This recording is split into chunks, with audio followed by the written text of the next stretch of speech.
नमस्कार दर्शकों, मैं हूं भगवती प्रसाद पुरोहित एडवोकेट और आप देख रहे हैं यूट्यूब का कानूनी ज्ञान चैनल। आप हमारे यूट्यूब चैनल को सब्सक्राइब जरूर करें और फेसबुक पेज को फॉलो और लाइक करें।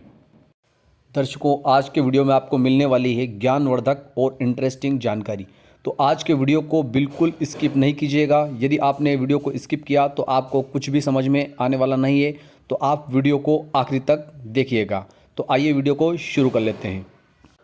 तो आज हम बात करेंगे कि क्या कोई नाबालिग अर्थात जिसकी उम्र 18 वर्ष से कम है वह व्यक्ति अपनी संपत्ति को विक्रय कर सकता है, और यदि कर सकता है तो उसका क्या तरीका है, या किसी नाबालिग व्यक्ति की संपत्ति को किसी के द्वारा क्रय की जा सकती है, और यदि किसी व्यक्ति के द्वारा किसी नाबालिग की संपत्ति को क्रय किया जाता है तो क्रय करने वाले व्यक्ति को कौन कौन सी सावधानियां रखनी चाहिए। तो इस वीडियो में यह सारी जानकारी हम प्राप्त करेंगे।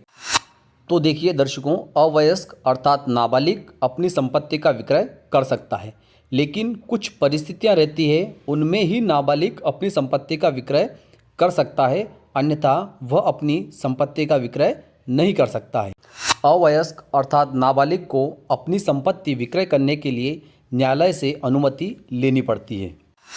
अब हम यह समझ लेते हैं कि वह कौन सा न्यायालय है जहां से अवयस्क को अपनी संपत्ति विक्रय करने के लिए अनुमति लेनी पड़ती है।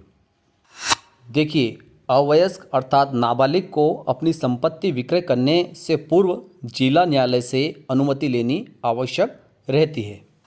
अब देखिए, संविदा अधिनियम अनुसार कोई भी अवयस्क अर्थात नाबालिग किसी संविदा करने के लिए सक्षम नहीं रहता है। ऐसे ही कोई अवयस्क व्यक्ति न्यायालय में कोई दावा भी पेश नहीं कर सकता है। अब प्रश्न उत्पन्न यह होता है कि जब अवयस्क न्यायालय में दावा पेश नहीं कर सकता तो उसको अपनी संपत्ति विक्रय की अनुमति कैसे प्राप्त होगी। तो इन सभी समस्याओं का हल कहाँ से होगा। तो देखिए, हिंदू विधि के अंतर्गत एक अधिनियम आता है जिसको अप्राप्तवयता और संरक्षकता अधिनियम 1956 के नाम से जाना जाता है।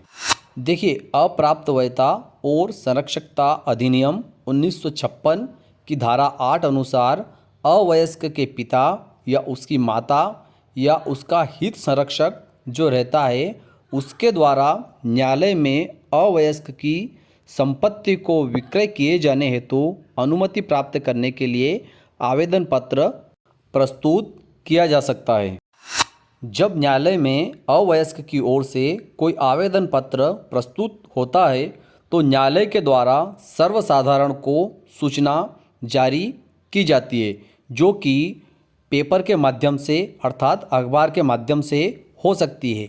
यदि किसी व्यक्ति के द्वारा ऐसी कोई आपत्ति प्रस्तुत की जाती है जिससे कि न्यायालय को यह लगे कि आपत्तिकर्ता को भी सुना जाना आवश्यक है, तो न्यायालय के द्वारा उस आपत्तिकर्ता की बात को भी सुना जाएगा।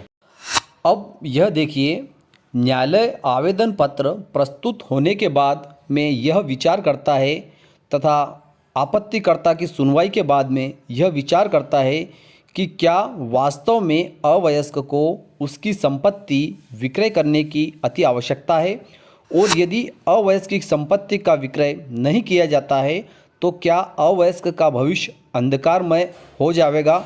इन सारी परिस्थितियों पर विचार करने के पश्चात ही न्यायालय के द्वारा आवेदन पत्र पर विचार किया जाता है तथा उसके बाद में जो है आदेश पारित किया जाता है। अर्थात न्यायालय के द्वारा यह देखा जाता है कि उस अवयस्क की संपत्ति विक्रय करने से उस अवयस्क का कल्याण होगा, न कि उसका नुकसान होगा, और ऐसी ही स्थिति में न्यायालय के द्वारा अवयस्क की संपत्ति को विक्रय किए जाने की अनुमति प्रदान की जाती है। दर्शकों, यदि आपका संपत्ति के विवाद से संबंधित कोई प्रश्न है तो आप ज़रूर कमेंट करें। आज का वीडियो आपको कैसा लगा। फिर मिलते हैं अगले वीडियो में, तब तक के लिए जय हिंद, जय भारत।